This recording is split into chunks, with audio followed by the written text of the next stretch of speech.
Good morning, everyone. Welcome. Good morning to you, Lori. Good to Good see morning to you, Lauren. It's so good to see your happy, smiley face. you. I might go ahead and share my screen while everyone comes into our room. Uh-oh, that's the wrong screen. Excuse me. I love the expression comes into our room. Every time you say that, I smile. I love it. I see us in a big studio and, all the lights and everybody's coming into the room. Okay, in my mind, my dream and my Oprah dream. Okay, guys, can, bear with me on my little dreaming.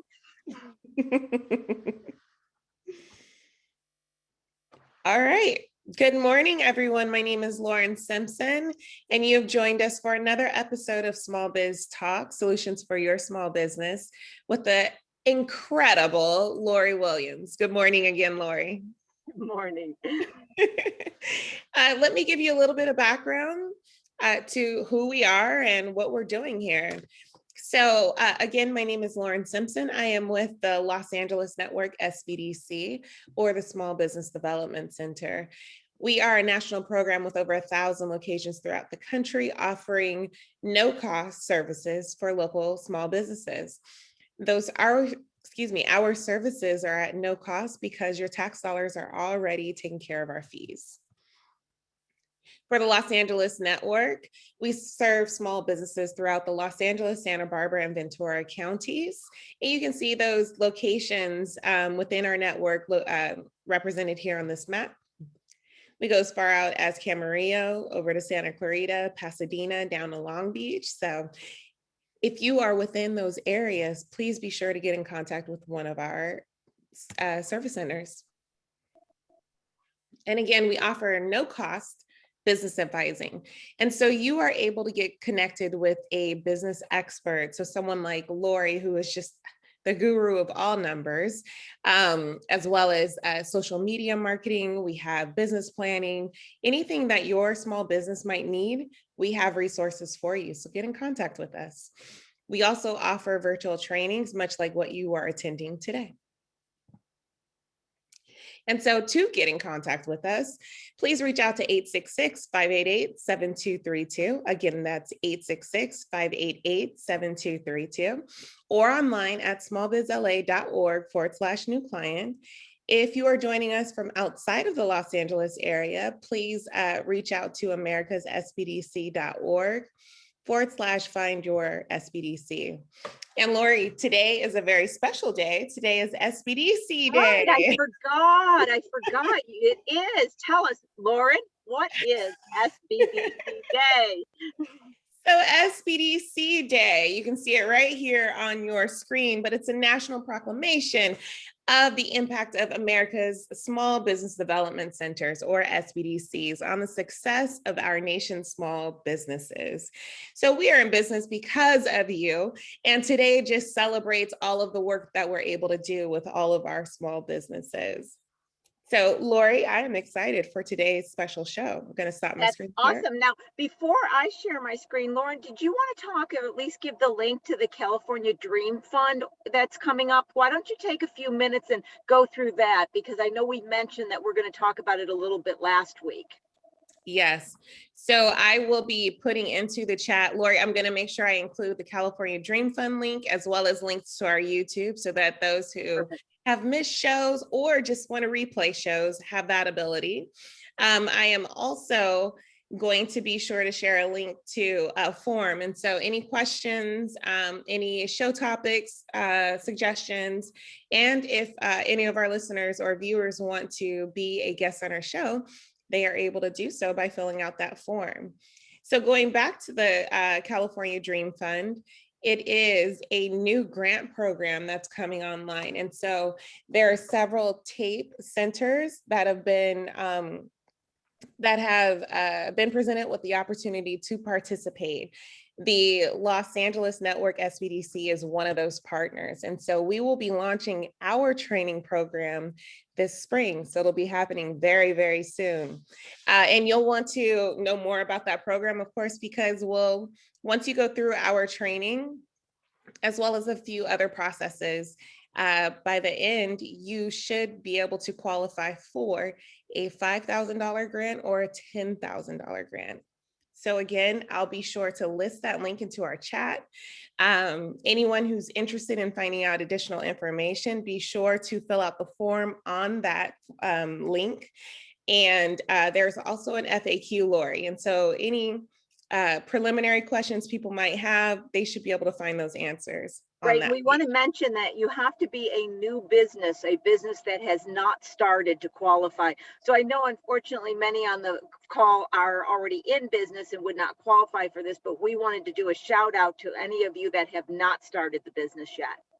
That is correct. Thank you, Lori. So with that, I think I'm going to start plugging in these links in our welcome. I'm going to do a quick hello to Emma. I see you there in the chat. Hello to you. Antonio, good morning to you. And yes, Carlos, I'll be putting those links into the chat. Sarah, can you clarify your question? Please put that into, with that, please be sure to put all questions into our Q&A. Again, questions into our Q&A, as Lori will be able to monitor your questions there. If you are putting them into the chat, Lori will not be able to see them and we might not be able to get to them. So be sure to put your questions into the Q&A. And if you decide to join the party that's in the chat, you know, we welcome it. There's always tons of conversation, Lori, and then you hear people just commenting on what's, you know, being said in the presentation. So it's always fun to jump into that party. It's true. Sometimes I think I'm going to go into the chat. They're having a lot of fun there. Perfect. Now, one of the questions, since we're on the Dream Fund, I don't know if I personally, Lauren, don't know all the specific regulations on what qualifies somebody as a new business. I know they were still working out the details. I don't know if we're able to state that, because I know the question we have now is, you know, do you have to have a business license? Where are you in the process? And I know that that has not, for me personally, been clarified. It hasn't come down from the rankings. Lauren, do you have any info on that, or is that still something we're going to be learning more about as the program evolves? We will for sure be learning more about that, but what we are hoping is that through our training program, licenses such as those will be achieved through that, so garnered through that. And so one of the qualifications for the grant is going to be taking a formal step towards your business. And so filing for a business license, the legal structure. So if whether or not you decide to be a DBA, Lori, or an LLC, et cetera, things like that are going to be part of the what will criteria. Determine that they qualify as not being in business? If, like, say they already have a business license, that's technically in business. So right. I would think, and I'm guessing on this, guys, I'm asking Lauren and guessing because this is a brand new program, so bear with me on these are not potential facts that I'm saying here, but I think that if you have any steps towards being in business, a business license, a bank account, you've made sales, you are considered in business and would not qualify. But that's my impression. Lauren, your impression? That is my impression as well. But again, Lori, we're going to make sure that we continue to keep our FAQ and our landing page up to date. So as soon as we receive information, that landing page is constantly going to be updated. So if anyone has any questions, they should always refer to that. And I just put a link into the chat for the FAQ as well as for the landing page itself. Perfect. Yeah, and I think that one of the things we want to make is the disclaimer, as I expressed, this program's really just coming about. We're trying to preempt by letting people know about it. We're kind of ahead of the curve, I guess you could say. So that's why kindly respect that we don't have all the answers yet, but we wanted to do a shout out so you can become aware of it as we are. But like Lauren said, they're going to be updating that for more information. So if you think you may be able to apply for the training and therefore the grant, you can check out the page and you'll keep learning more as we learn. That is correct. Thank you, Lauren. Perfect. Okay, guys, with that, today, what we're going to talk about, let me get to this next slide, a little bit about me and I just want to make a quick note on the upcoming shows. We're going to have Yvette Preston next week, who is also in the apparel industry, but from a complete different process as Eric, kind of a different way of looking at it. So this will give us a contrast and once again, more information on that. And then starting at the end of March and for 2 weeks in April, for 3 weeks straight, we're going to focus on marketing and sales strategies. I wanted to have a special 3-week session that allows us to just talk about how to get customers, how to increase sales, etc. So I have 3 guests that are going to be coming on for interviews. The first one's our famous Deborah Darris. She said she'd come back and tell us some more about social media, etc. So that's what's coming up on the upcoming shows. Today, we have a Just Learn from Lori. I'm just going to be talking and you're going to be asking questions and I will be answering them to the best I can. So we're going to have a small business talk. With this, just a quick catch up, there's 2 people who just last week emailed me some questions. The questions were rather involved, so I'm sending out, one of them I already sent out, a calendar for you to set up a one-on-one session. So please note that sometimes when I see the questions, I know I cannot do the proper service to the question on this forum, in this conversation. And so if you email a question, if you're already an SBDC client, you'll hear from me immediately with a calendar. If you're not, Lauren's going to help you sign up as one, and then she'll get to me, and then you'll get an email from me, and that will allow you to set a one-on-one, because some discussions just really require more of a one-on-one type of meeting. And so anybody out there that wants to meet with me, you just go through Lauren. She gives your emails and you're able to do so. Okay.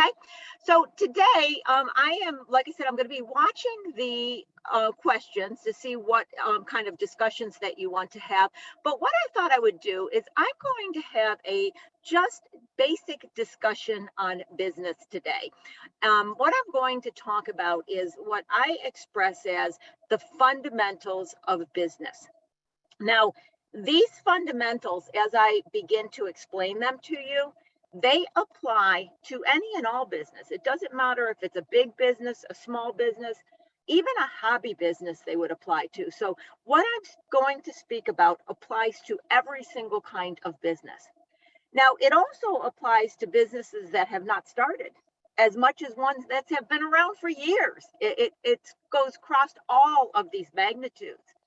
The fundamentals that I'm about to discuss, they're very well known in the mid and large size businesses, for they had to be understood for these companies to even grow. So if I was to speak these fundamentals that I'm going to discuss today to larger companies, they go, yeah, I know. Why are you telling me this? We've been doing this for years. It's just a way that they operate. But when I speak the fundamentals in a forum for small businesses, it's almost as if I told them something they never heard about, they had no knowledge of. And it's almost as if, because it's true, because the fundamentals that I'm going to speak on, and those who've had one-on-ones know probably where we're going, right? They're not really talked about that much in business. And when they are discussed, people who talk about it, they use examples that are not really true to specific businesses, or what they're saying is just plain wrong. It's just wrong. So what I'm going to do is I'm going to discuss the fundamentals, and I'm going to do this by talking about several, I call them myths, untruths, things that I hear commonly said during consulting sessions. And I'm always saying, well, no, that's not true. That's not true. So there's a lot of, incorrect information in the entrepreneurship world. It's amazing to me how much there is. Now, when I started my company at 25, and I was not a finance person, remember I told you I was the warm marketing person, I didn't realize that these truths were untrue. I fell prey to them as well. It wasn't until I'm 57 years old, guys. I've been at this since 25. I've been around as a consultant for the whole period of time. And so as I, got into finance, became the finance guru, the banker, investment banking, I learned more things that I was able to apply to the mid and larger companies. And my whole goal, even when I created the division of my company, Business Simply Put, was really to come back and give this information to the small businesses. It was like I felt like I left my tribe. I went out into the city, came back to the tribe and said, okay, now I want to bring this information back. And on our special SBDC day, I have to say, I had this dream that I was going to be able to present information to small companies because I was a small company. I was born in a really small country town. So my exposure to business was the guy with the tire sales down the street, the little general store that was also their house. That was my introduction to business, being from a small country. So I always see that I'm coming back to my roots in the small business world and trying to bring them valuable information that will help them on a daily basis. So when I went from my big consulting projects and wanted to offer it to small companies, I literally started doing seminars and writing books and stuff to express it to the small businesses, knowing that they couldn't afford like I was charging into the bigger companies. And then I came on board with the SBDC through several different routes from knowing some of the board members and being on the board for a while, and I became an advisor way over 10 years ago. And it's interesting because my dream of being able to help small companies came through the SBDC. I wasn't really planning on even including that part of the story today, but given that it's SBDC day, I have to say a shout out to SBDC that it's allowed me to do something that I want to do and have for a long time. Now, one of the things that I've also done is I've been an adjunct professor. I taught at both Pepperdine as well as USC in the entrepreneurship program. Now, in Pepperdine, I taught on the graduate level, but at USC, I taught on the beginning level into entrepreneurship. So these were the undergrads, many of them, were just starting in the entrepreneurship program. And they were not always from a business perspective, they might have come from one of the other departments. So they really didn't have an understanding of what even business was about. By the time they came to my course, which was financial feasibility and business plan making, they had gone through a series of classes with other professors, which was really to bring them an introduction to what it means to be an entrepreneur.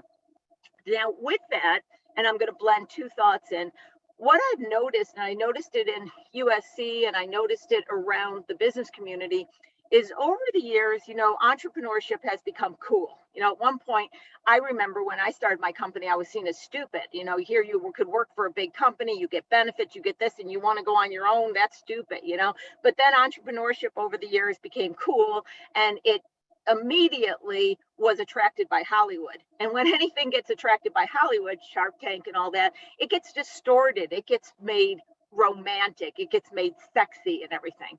And as it did, I feel like it lost some of the basic truths. And I felt like during that time period is when the information on entrepreneurship started getting distorted, and these fundamentals I'm talking about kind of got lost. Let's go back to the USC story. After teaching a couple seasons or sessions, I understood that when the students came to my class, and I'm always about, the bottom line, what does it really take to run a business? What did I see in the marketplace? Because I've always been a hands-on consultant, so I know what works and doesn't work after, decades, right? So my goal was to tell these students how business works, what it takes to run a business, what needs to be accomplished. But they already came into the class with kind of this Hollywood starry-eyed. And I finally figured out how to kind of get them in the mindset for my class. And I'm going to share with you what I would say on my first day as I begin this discussion. I would ask them, and keep in mind, it's USC, there could be 60, 70 students in a class, right? And they are so eager. They were so eager. They were so excited, right? And I would say, who can tell me what it takes to be an entrepreneur? And 40 people raise their hand, right? And almost in unison, they scream out, passion! That was their answer. It takes passion. That's what it takes. And I go, no, try again. And they're dumbfounded. They look at me like, what do you mean? Passion? Not passion? And they're dumbfounded. And so they keep coming up with all these answers. A good product. Well, yeah, nope, this, and they come up with all of these things. Demand, customers, No, not customers. No, that's not what it takes. So by the time I let them go through this for like 10 minutes till they're exhausted and they're looking at me like I'm crazy. They've all told me things. Why am I saying it doesn't take these things? Then I calmly would go to the whiteboard and I would say, this is what it takes to have a business. You must be able to sell a product or service to enough customers at a high enough selling price to have money to pay for the production, to pay for the overhead, and have money left over to pay back your time as a owner and money for reinvestment in the company. That's when you have a business. I have, over the course of my, high level consulting, of course, gone through bankruptcy with companies for various reasons. But I've never gone through a bankruptcy yet with somebody that didn't have customers. Think about that for a minute. Everybody's told all you need is customers, but yet every bankruptcy I went in had customers. Why are they in bankruptcy if they have customers?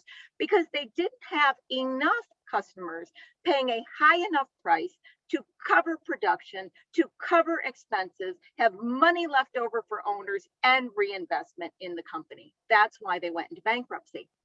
Now, the problem is that most people don't know how to do the mathematical calculation to understand what that means. And I didn't say financial calculation because we're not doing anything other than math. And you guys that have met with me one-on-one and heard me talk about, I refer to even the kitty sweater, which I may do the kitty sweater training at one point.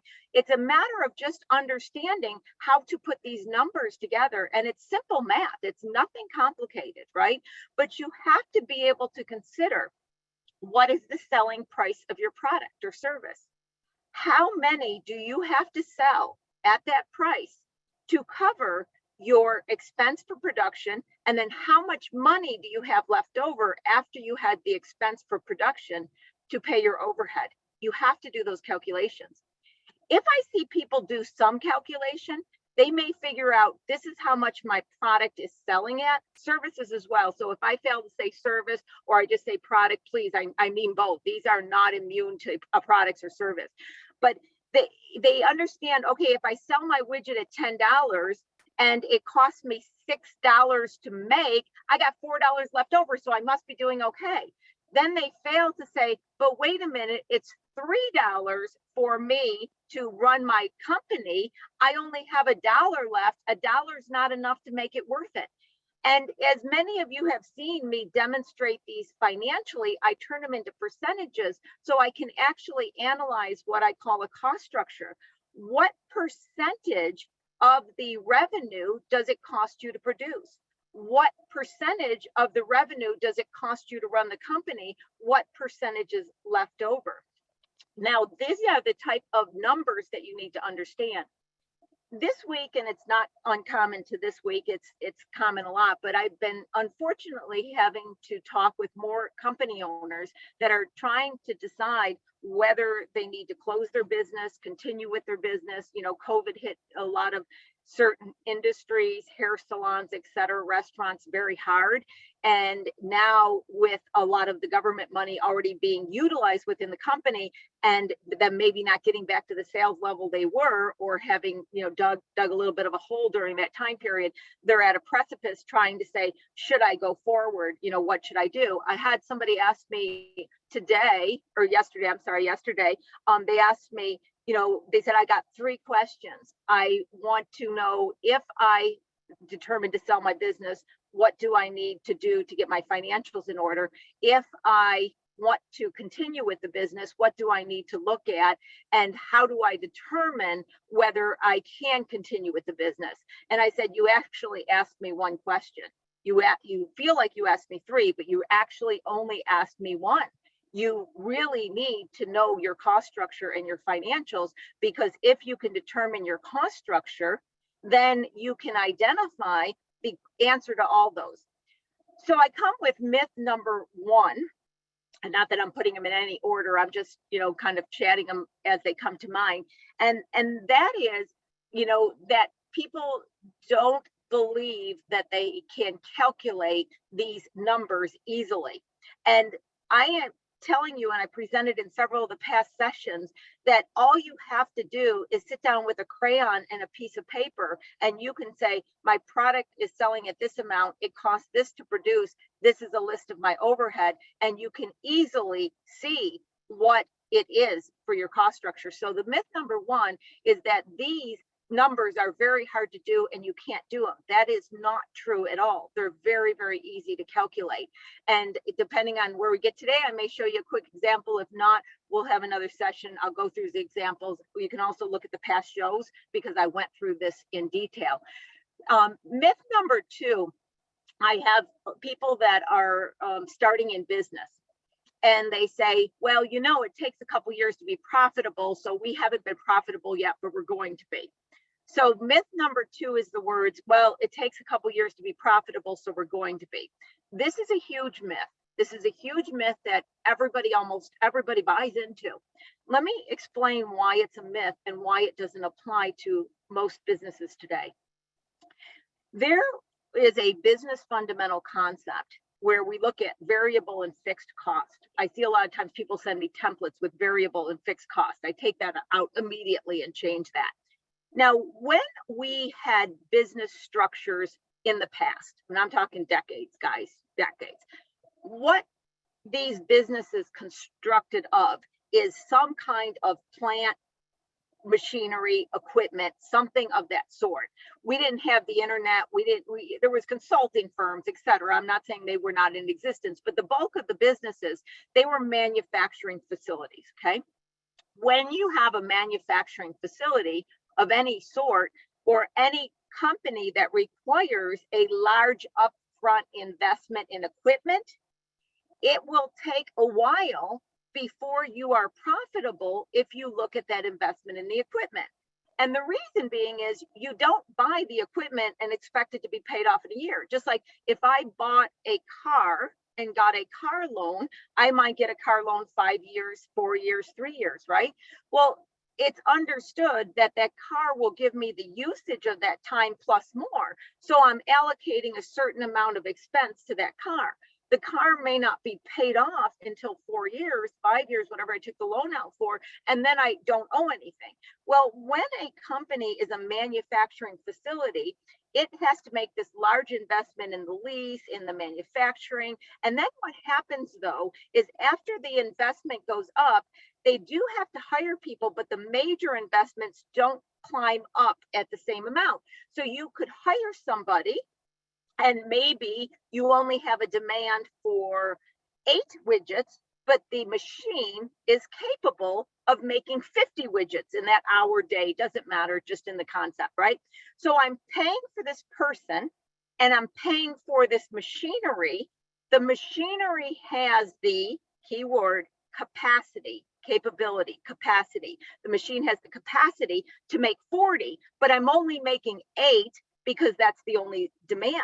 So it's going to cost me more to make those widgets because I'm spreading the cost of that employee and I'm spreading the cost of that machine over 8 widgets. If I spread it over 40 widgets, it would be less. If I spread it over 100 widgets, it would be less. If I spread it over 2,000 widgets, it would be less. Now, there's going to be a point where I have to hire another person. So in a business that's got a asset investment, expense investment at the beginning like that, you are going to see a growth that kind of goes jaggedy. Okay, I have to invest in some more, but I have more capacity. I invest in some more, I have more capacity. And you do have these little lags in profitability where you're not as profitable, but then you shoot back up as you start selling the capacity, okay? So that is why a asset-based invested company will not be profitable for 3 years, 4 years, 5 years, what have you, until it starts paying it off. But it doesn't mean it's not making money. It just has to recoup that original big investment. Now, I'm going to use a very easy, simple example. I see this across a lot of different conversations, but I'm going to use an easy one to understand. And I do hear this. I just heard this week. It was a company that was formed that really does consulting. Now, to me, it doesn't matter whether they're, consulting on management, they're consulting on anything. Even I'll say, like a therapist is a consulting business, right? Because I'm saying the business model, I'm looking at the investments, the assets required, what has to be purchased for this company to exist. So I call consulting industries all those type of businesses that don't have to invest in any assets, right? So they formed this management type consulting business with about 4 people, and they were going to provide these added project management skills within an industry. And when I first looked at their business model, I was concerned because I said, your numbers aren't adding up. It does not look like your cost structure, you're going to be profitable. Talked with the company a year later. I'm still concerned. And then, of course, I just talked with them and they're like, well, we put more money in and we're not making money. And I said, I told you that from day one. If you look at the cost structure, and they kept saying, but there's a demand. So we had another heart to heart. And I said the same thing, but this time they got it. I said, what's happening is you are selling project management services. But then what's happening is you are paying for outside consultants because you're managing it. By the time you pay for the service, pay for the production of your service, right? They're paying outside consultants. By the time they paid for the production of their services, they did not have that much left over to then pay the overhead, and they had no money left to pay themselves. So I said, what you're doing is you're providing this value added management services, but you're not charging for them. You're charging in line with somebody who is doing it internally themselves. And they said, well, the industry won't pay for that extra amount. I said, well, then you don't have a business model, because at the end, the numbers have to show up. So that was just an example that I knew I could kind of explain quickly and easily. But I see a lot of people that don't have much investment, if any, and they go, well, it's going to take a while. Well, no, if you're not profitable as a consultant from day one, you're never going to be profitable. Okay, that means you're just not charging enough. Now, it can be true if you're making jewelry. Say you're making jewelry and you have to buy the equipment to make the jewelry. It might take a little bit for you to get to the point where you paid off some of your original investments, but not 1 or 2 years. So what I see is people that have an incorrect business fundamental. They don't have what I was telling the USC students. They are not able to charge a high enough selling price to enough customers. Notice I said enough, the keyword's enough, to pay for the production and pay for the overhead and have money back to themselves and reinvestment. And so what they think is, oh, I'm just going to keep going. It takes a while. You just got to go at it. And I see too many people with their head down, just plugging away. And that's where I came up with the expression that some people might have heard me say this to them. You're just going to be more tired and more broke. You're not going to get anywhere further, because I'm going to draw a pretend graph here. So let's say that my sales goes up like this, right?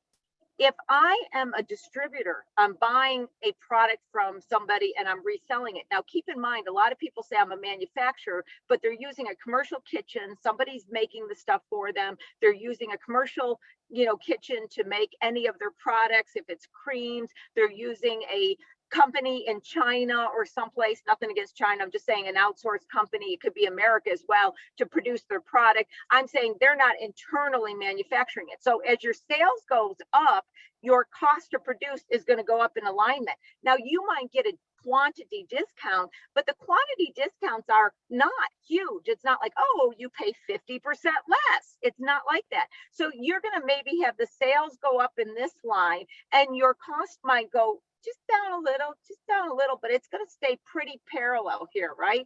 So the amount of gross profit within your company at one sale all the way up to, how many sales, 3,000, is not going to change. This number is not going to grow. This number is not going to grow significantly, okay? So you have no ability to increase that gross profit. You might be able to make less money, but usually not substantially enough less money to make a difference, right? So you've got the sales are going up, the gross profit is staying similar, right, about the same number, because the cost to produce is going up, and your expenses start here, and they may stay about the same, but there might go up. So there's not going to be that much of a difference between that either. So the amount of net income you have left over at this sales is the same amount, just a little bit more up at this, but chances are as you grew, you spent more on marketing, you spent more on assistance, you spent more on all this money. So you can't sell yourself out of an incorrect cost model. And that's what I'm really wanting to say, is that people say, well, I'm just going to increase the sales. If I can just increase the sales, then I'm going to be profitable. But just increasing the sales does not create the profitability. It just creates more tired and more broke. So quick shout out to anybody in the Q&A. I just want to know, anybody's feedback. Are you getting what I'm saying? Is it making sense so far? I'm going to keep going, but I just love to get somebody say, hey, we're following what you're saying. Even if we don't believe it, we're following what you're saying. So just give me a shout out, a quick in the Q&A. I got you. I'm following you if you feel like you are. Okay, so when you look at a brand new company, like say I'm forecasting for a brand new company. When I look at a brand new company, I am doing the forecast to make sure that your cost structure is correct, okay? And I basically have a song and dance I do. And people have seen me do this when you've worked with me. I just like am quick typing. Well, sales minus this divided by this, okay, times this. And it's a really easy formula, but I'm really just saying, okay, what is the selling point? What is the selling price? What's the cost of goods? How much is left over for gross profit? How many are you going to sell a month? What is your overhead for that month? What is your net income? And what is the percentage? I'm just doing that really quickly. And I use this exact same thing. I mean, I can teach people this, and I've taught so many within, 30 minutes, I can teach this. And then you could take that formula and you use it if you're a startup, you use it if you're an existing business. When I work as a CFO for companies, I have them just send me reports that I create, and I'm using the same thing, a little bit more elaborate, but I'm using A plus B equals B plus A. People have heard me refer to it again and again and again. Okay. So right now, what I want to do is I want to talk about startup forecasting. So first of all, people say, well, you really can't forecast. You just got to jump in and do it. Oh my God, please, guys, that's so not true. Please don't believe that. Okay. First of all, I want to hear me say this. This is from the bottom of my heart. When I worked in the bigger companies and I worked with investment banking, guess whose money they lost? Not their money. No, they didn't lose their money. They were good to go, right? They did these formulas, but they didn't lose their money. You know how small businesses start? I know Hollywood would have you believe that you get funded, you get an investor, you get an idea, la, la, la. You guys hear big, music playing in the background. About 97% companies use their credit cards. Okay, guys, that's how they're funded. They use their own money. The 3%, they get bank loans, and then a 0.01% gets an outside investor. Okay, this is the truth of reality. Okay, so with that, what you are needing to understand is you have more at stake than any company. You are investing your credit cards, your equity in your house, your child's education. That's what you're investing. So more than anything, anybody, you guys got to know what you're doing. You can't play games. You can't play games. And so I have these people say, oh, I'm just going to start a business and, we'll see how it goes. And then I hear, well, we invested 5,000, 50,000. We took out on our 401. I mean, the stories I hear, and I can look at the numbers right away and go, this ain't going to work, guys. I can tell. You don't have to do it to understand. You can tell it doesn't work. So let me go back to forecasting. I do two things that are really important in forecasting. Obviously, I do a ton, but I'm trying to hit a lot of topics today. So I'm pulling out the big gems, the nuggets, okay? When I work with somebody on forecasting, now I don't care whether they're forecasting a company that doesn't exist or forecasting existing business. I say this more for forecasting companies that don't exist because I see the most mistakes in this area, but this is what I do in forecasting in general. So the first thing, let's talk about the overhead expenses in a startup company. People will say to me, well, I'm working out of my home, I'm using my computer, my cell phone, so I'm not including those costs because it doesn't really matter. oh, and I'm doing a bit of the work, but I'm not gaining any money at first because it takes a while. So I'm not including the cost to pay me either. So I'm just looking at these numbers. Wrong, wrong, wrong, wrong. If you, and this is another Loriism, somebody identified my statements as Loriism. I'm going to tell you the Loriism and I'm going to explain. If you forecast a company based on using rent that you don't pay, using computer and other equipment that you don't buy, not paying yourself anything, you will create a company that cannot afford to pay rent, cannot purchase computers, cannot hire anybody. That's the company you will create. People don't understand, you're creating on the piece of paper, you're doing a model. Can you imagine if I wanted to build a house, guys? I want to build a house. So I draw a house, but I leave out the foundation. And I go, oh, I'll just get to that later. It will come. The foundation will come, right? You'd go, that house is just going to be built without foundation. That doesn't make any sense. I mean, anybody I just say that to, you're like right on there. Logically, it doesn't make sense. Well, financially, I have never seen anybody include these expenses till I scream at them to include it. And they don't understand until I bring it up. So let me explain why this matters. First, I'm going to tell a story. The stories help understand. I've had more than one client have this. I just use examples that are easy, but these are repeated situations. But I'm going to use this one because this is probably one of the hardest ones to swallow. There was a mother-daughter that started making athletic wear, and they had these really cool athletic wear. And they were making them through a company that was sewing downtown LA. And they were just selling them in, I think they called them box things where you have a party and you trunk shows. That's what it's called. Sorry, I couldn't remember. Truck shows, box, trunk, I was close, trunk shows, right? And then eventually they had a few tiny little boutiques that they had found in their neighborhood. And they went into these boutiques to sell their product, right? Now, they didn't do any of the cost accounting. They figured, oh, we're working out of the house. All we need to do is cover our expenses to pay to have the product produced in downtown LA, and we're going to make a few bucks. This is great. They didn't follow what I'm about to tell you. So I'm going to tell the story and then I'm going to fill it in, okay? Well, I'm going to get this name wrong and somebody can correct me, but I think I may get it correct. There was a Today Show or something, and it may still be in existence. I don't watch TV, but it had like a Kathy Lee or somebody on it. And she was walking in one of those little boutique stores, because the boutique stores were located up in Melrose. And she walked into one of these boutique stores and she just happened upon one piece of the clothing that these mother and daughter made. And she went on to the show, held it up and said, isn't this the greatest thing? And it costs this amount of money. It's great, right? So that's the biggest day of their lives. It's announced on TV. People want to purchase it. This is the greatest thing in ever. No, it wasn't.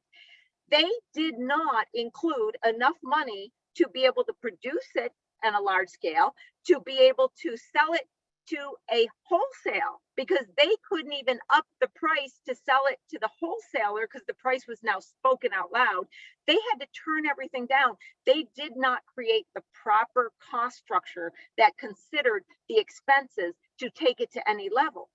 So what I'm saying is, if you create this company and it doesn't pay rent, and then you get to a point where even if you're not having to pay rent, you don't want to move into a facility, but you need a storage unit. Say you're making something, you need a storage unit. If in your financial forecast modeling, you do not put enough money in to even pay for a storage unit, and you say, okay, this is what I'm going to price my product at, where are you going to get the money to pay the storage? Where are you going to get the money to pay for an employee? Where is it going to come? You didn't put it in your financial model. You didn't look at the price you need to sell it at. You didn't analyze that. So when the company goes one level higher, and even if it doesn't need a storage and you don't need anything else, but you want to pay yourself, how are you going to pay yourself? Because remember the graph, sales goes up, cost to produce goes up. If the overhead's right here and you only allowed this much, where are you going to grab the extra money to pay yourself? So what I do is I have forecasts include what would it be to pay for some rent?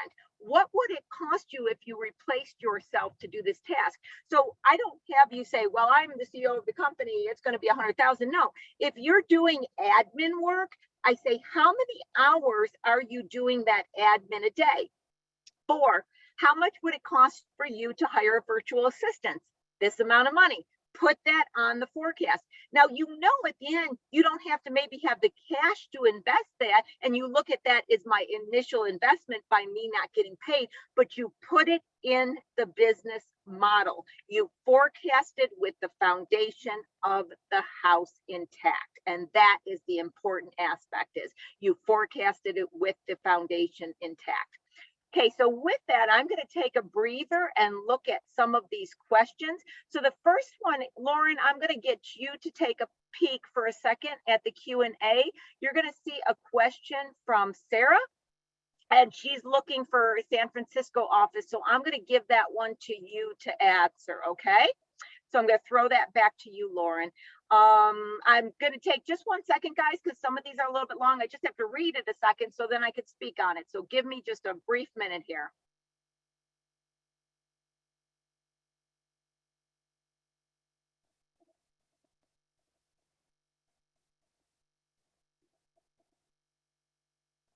Okay, so I'm going to read Carlos' question out loud. I just have to always read it first so I get an understanding. Thank you for your question, Carlos. It's a great one. I have a product that applies to the fitness industry. I was thinking of hiring a salesperson that is interested in the product to go out to prospective clients, buyers, to generate sales. Only major issue is that I cannot pay a base salary, but can pay for products sold, commission-based. I would not know what type of commission seems reasonable to offer the salesperson. The product is retail between $2,800 to $3,200. Carlos, this is a perfect example. So here's the deal, Carlos. Your question is asking the wrong thing. Yes, what your question is implying is that you need to have somebody go out to generate sales by speaking to prospective clients and buyers. Absolutely correct on that, okay? Now, you also maybe have a major issue knowing just intuitively that you can't pay a base salary. You don't have the money to pay a base salary, right? But what you have is only part of the information to even come close to answering the question. So for a second, and I don't remember my geometry too much at all, guys, but this is the thing that just popped in my head. So I know, like, if I want to calculate a triangle, I can know 2 sides or 1 side, et cetera, and I can come up with another number. I also know if I want to create a square, I have to know a certain number. So I know in geometry, if I want the answer, I have to have a certain amount of data points included to calculate. If I had wanted to know something about a triangle and I gave you the circumference of a circle and said, tell me this about the triangle, you would not be able to answer about the triangle, okay? So in the example I gave, sorry about the weird example, but I think it brings the point home. Just knowing that your product retails between $2,800 and $3,200 is meaningless, Carlos, meaningless. Because how would I know what commission sounds reasonable? Now, follow me on this. Hang in with me, guys. So I'm going to say to you, Carlos, follow me. Don't come with an answer. Follow me.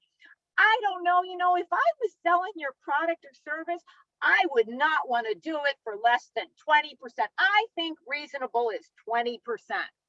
What if you find out offering that person 20% doesn't leave enough money to pay for your overhead because it's too high based on your cost structure? That's why this is a beautiful example. You are asking the question based on what a person would seem reasonable, okay? Now, a lot of times people do the same thing. What is the selling price? What is reasonable in the marketplace? This has to be asked, but it's a data point. It will not answer the question. So here's another example. I think for me, it's reasonable that I drive a Ferrari. I really do. But what if I don't make enough money to pay for a Ferrari? Oh, but it's reasonable. I'd like to drive a Ferrari. You all guys are laughing, saying, okay, I totally get it. That doesn't make sense. But I'm telling you guys, there is no different in that example of not really looking at how much you make in order to determine whether you can have a Ferrari, to not knowing your cost structure and knowing what you can pay. So what you do is you figure out the cost structure to know what you can pay. So keep in mind, like, think about it when people go to buy a house, guys. They might say, hey, I got 2 kids, I need 2 rooms, etc., that they're going to get pre-approved for a loan. And then they've got this set amount. They know they can only go between these 2 numbers, right? And then they go look for a house that fits into those numbers. If they went and looked for a house and then didn't pay attention to these 2 numbers, it wouldn't work any different than this. So Carlos, what you have to do, and you could do this on a piece of paper, and Carlos, you can also reach out to me and we can do the math together on this. But what you want to do is you want to say, okay, my product retails between 28 and 3,200, choose 3,100, fine, 3,100, right? Then you want to say, if I sell a product for 3,100, how much does it take for me to make that product, right? That's going to give you a number left over. Then you have all the overhead, including the things maybe you're not paying for that you would be paying. Because if this person succeeds at selling your product and you need to make more, you need to make sure you have the foundation of your house, okay? So you look at the overhead and you can say, well, how many products would I have to sell in a month in order to make net profit? What percentage is my cost to produce? What percentage is my overhead? How much do I have left over? So if you look at it and say your percentage is, of your overhead is 25%. If you pay 20% commission on every sale, you just simply say, how many widgets did I sell that month? I sold 10. How much does that equal? 10 times 3,100, okay? What is 20% of that? You figure the number of 20% and you put that in your overhead expense and you look at what your net profit is. So Carlos, you have to look at much more data than what you're looking at. You got to first ask, what can I financially afford? Lauren, put that in the chat. What can I financially afford? Before you figure out, will there be a demand at this amount? Can I hire somebody? Is this person's salary correct? Can I pay this much commission? You have to figure out what you can financially afford. Now, when do you know you don't have a business model? If you can't sell it at a high enough price to be able to cover your cost of productions and your overhead and pay you and have money in reinvestment, you don't have a business model. Like, for example, the company that was the management, I said, you have to question whether you have a business. And they kept going, well, some of the partners are wanting to, do this because it's not paying them. I go, because they're seeing it's not financially making sense. And it finally struck her. She said to me, are you saying we may not have a company? And I said, I'm sorry, but if you cannot charge extra for what service you're providing, you cannot pay yourself. Why don't you just take the day off and go to the beach? So Carlos, that was a perfect question. Hopefully you could pick up on what I was saying. Get out a crayon and pencil, an Excel document, do some math, reach out to Lauren for an appointment to go through the specifics a little bit more if desired, but that is how you calculate that information, okay? One more. And once again, Carlos, I know you're scared of the liability from employees traveling. You have to then take out liability insurance, which once again goes back to financially, can you afford it? So it really is about financially, can you afford it? Okay, I got 4 minutes left. I want to touch one more thing, guys. And this is that your cash flow is different from an income statement and is different from your balance sheet. These all have completely different types of situations that you're using, and they apply the data differently, okay? So what I'm doing with a lot of clients that are at a point now, and it's real important to kind of look at where they are financially. It's kind of like, okay, it's like you're on a ship and you just went through a terrible storm, obviously storm COVID, right? And you have to assess the damage. You have to go, okay, how much damage will the ship make it to the shore? Is the mast ripped too much? Can we fix the holes in the bottom of the boat? Can we just kind of keep sailing? Are we close enough to shore? Or there's a raft do we jump out and get on the raft? Okay. That's where I am with a lot of companies in my discussion. And so the three things I have to look at is I have to look at a cash flow, which includes the bank account balance, and I have to look at an income statement. These are completely different things. Okay. So when I look at an income statement, I'm doing what I said throughout this presentation. I'm figuring out what is the total amount of sales, and then I am matching what is the amount that it cost me to produce those sales. So I'm literally got to say, like in Carlos' example, say he sold 10 widgets and at 3,100 for the month, for the year, whatever time, you have to look at the cost that correlates to those 10 widgets, right? Then you look at the overhead that's in that time frame of selling those 10 widgets, which could be a month, a half a month. You could take half a month's worth of overhead. You can take a quarter month's worth of overhead. You just kind of do percentages to analyze that. And then you look at the net profit, the leftover money, to see where you are profitably and where you're going to be. And you can do forecasts to state that. When I'm looking at a cash flow, I'm looking at how much cash is in the bank, and that is not the online bank account number, because that online bank account number won't have checks that have already written, things that were already assigned to cost, right? So I got to look at what is the amount of money if we just cease doing anything and let the checks go through and the payments come in, what's the amount of money that's left, right? And so I get that bank balance. Then I figure out what is the amount of expenses. And I calculate how many months without any additional sales, because now I figured out all the sales that are currently owed us, things that are already sold and people owe us money. I add that into the bank balance. I take out those things we've already committed to payments. I got, if I call it my closing number, if we were to close today, how much money do I have left in the bank? Okay. And I do this on large company scales as well as small ones. It's the same concept. So I got this number. This is how much money would be left in the bank if we let all the things flow through and we're right here. Then I look at the monthly overhead and I simply take this number from the bank account and I go, how many months, if we didn't have any new money coming in, would I go before I'd hit a negative number or zero, right? So I might say I have in the bank a month's overhead, a week's overhead, 2 months overhead, 6 months overhead. How much do I have in overhead, right? Well, then I will look at each month, how much sales do I have to bring in? Now, what I have to do with those sales is I have to take out the cost to produce. So say we go back to Carlos' example. If I'm selling it for 3,100, I'm making up a number and it's 2,100 to produce, I got 1,000 left over. So I got to say $1,000 times 10, because I don't have the 3,100, I got to pay for the production, right? So I got 1,000 times 10. If I sell 10 widgets, I got 1,000 times 10 left over. If I add that in, how much longer can I go before I'm at a negative bank account, right? And so then I can say, well, we got to sell 10 widgets per month to stay afloat.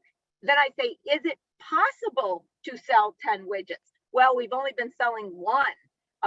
Then it probably isn't. Well, how long do we have to go? Well, we only have like a month. We could get money out of a bank, but what is the forecast? Is this company feasible? Does it have a proper cost structure?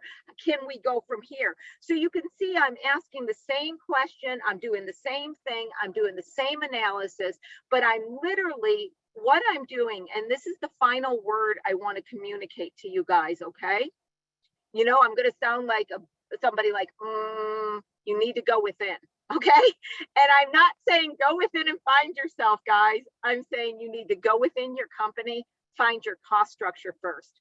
Don't go out to the marketplace and go, well, there's a demand. They're willing to pay 10. This person's only asking this for a salary and hourly rate. They're really good and they're really good. And I need to pay a commission, and how much is reasonable? Don't ask the question in the marketplace first, guys. Go internally. Do your cost structure. Identify what it is that it's going to cost you.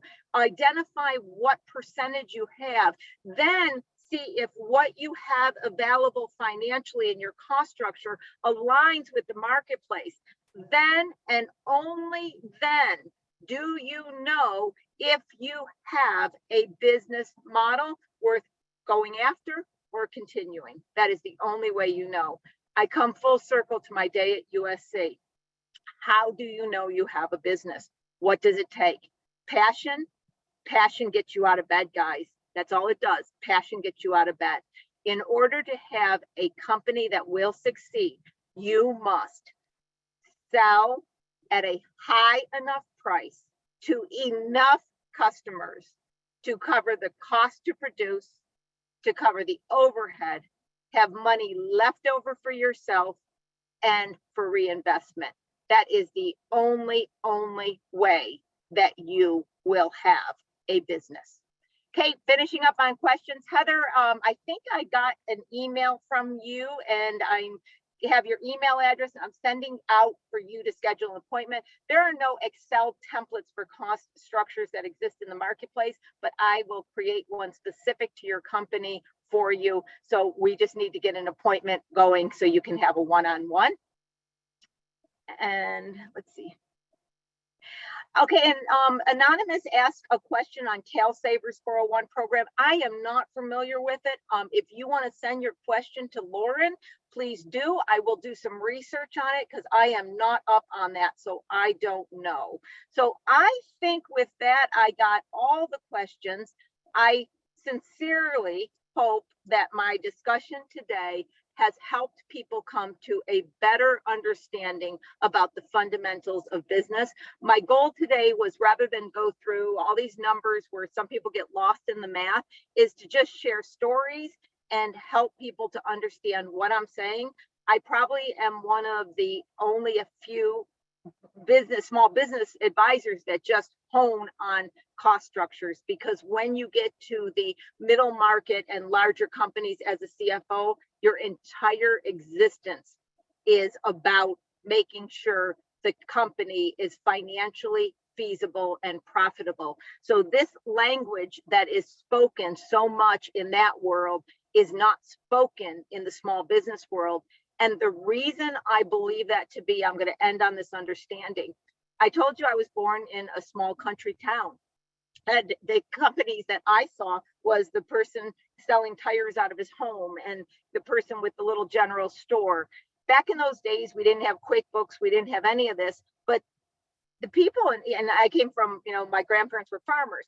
They knew how much they had to sell a bushel of beans at. They knew how much they had to sell those tires at. They worked in cash. They knew exactly what those transactions needed to be.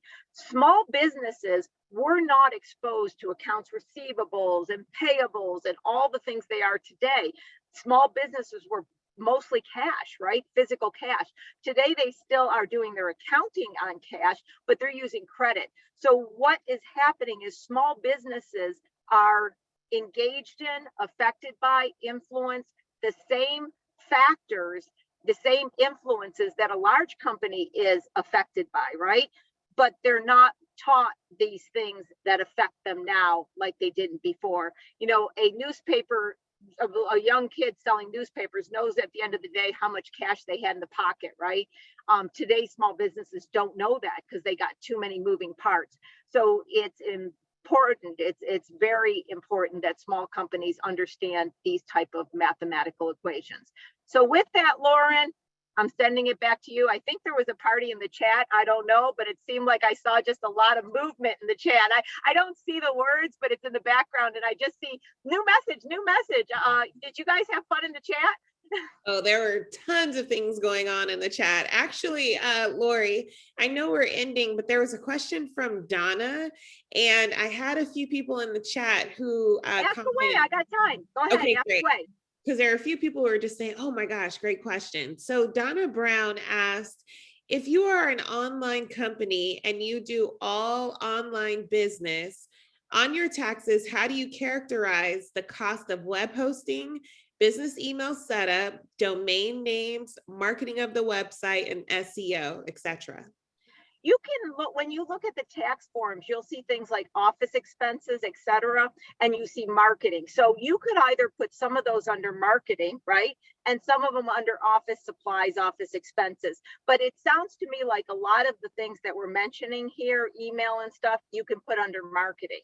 So whether, these type of expenses are not like going out and buying plant, property, and equipment. You don't depreciate them, in other words, right? So it's just a matter of totaling them and then putting them under marketing, or sometimes you can have technology expenses, but marketing for a lot of times is that, because why are you buying all those things? You're buying those to market your online business, right?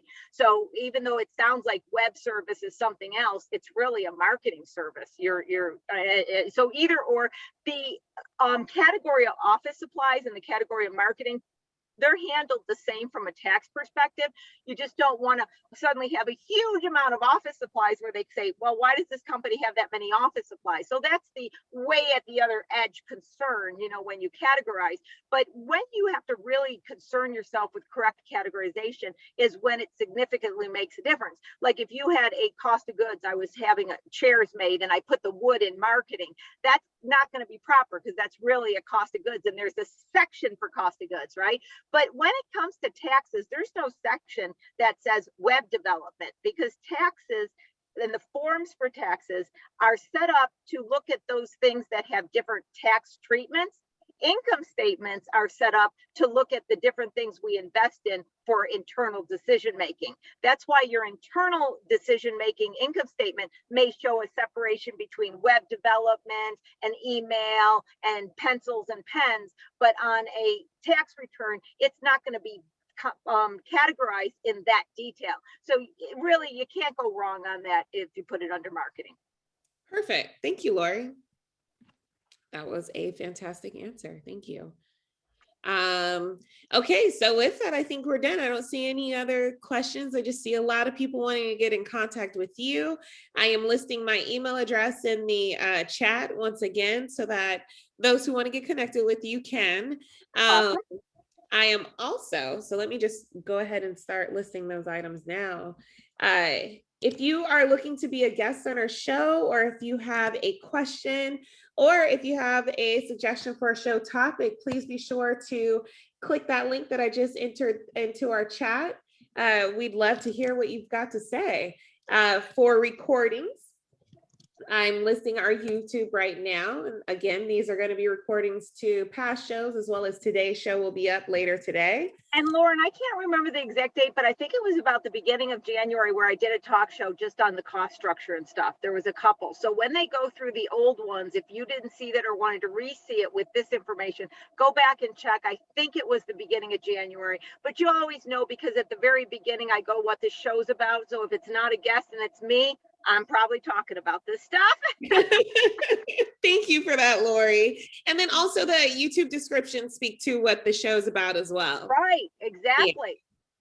Yeah. Okay, and so for those of you who would like to become a new client, I've entered that link there. Finally, I am including my email once again. If you're looking to get connected with Lori, go ahead and shoot me an email. I'll get it over to Lori so we can be sure that we get you all set up. Lori, another great show. I even took down notes. Excellent. It's my favorite thing to talk about, because like I said, I see too many people in situations that they didn't have to be if they understood. Yeah. So thank you. Little information goes a long way. I've always loved the phrase, information is power. And my favorite word in the entire English language, guess what it is, Lauren? What is it? Choice. And if you don't know your financials, when it comes to a problem, you lose choices. And then you're just choosing based on what's the worst versus the best. And so when you have information up front, you manage and you monitor it, you maintain choice. Lori, I think that is the perfect way to end this show. Thank you. Sounds good. I will see everybody next week with a guest interview. Thank you so much for joining. Always happy to have you. Thank you, Lori. Bye. Have a good one. For those of you who are still with us, I'm going to hang back just so that you can be sure that, who is that? Antonio and Shannon, thank you. Monica, if you just do a screen print, you should be able to get that information. If not, please just send me an email and I'll get you whatever information it is that you need. Emma, thank you so much. Thank you, Ada. Thank you, Antonio, Shannon. Again, Monica, to you, thank you. Ruth, thank you. Rydell, thank you. To all of you, really, I can't name every name that's in this chat. Cindy, Albert, thank you so much. Thank you so much for joining us. We can't wait to see you next week. Again, it's going to be Wednesday at 10 a.m. for another episode of Small Biz Talk, solutions for your small business. Have a wonderful day and a great week.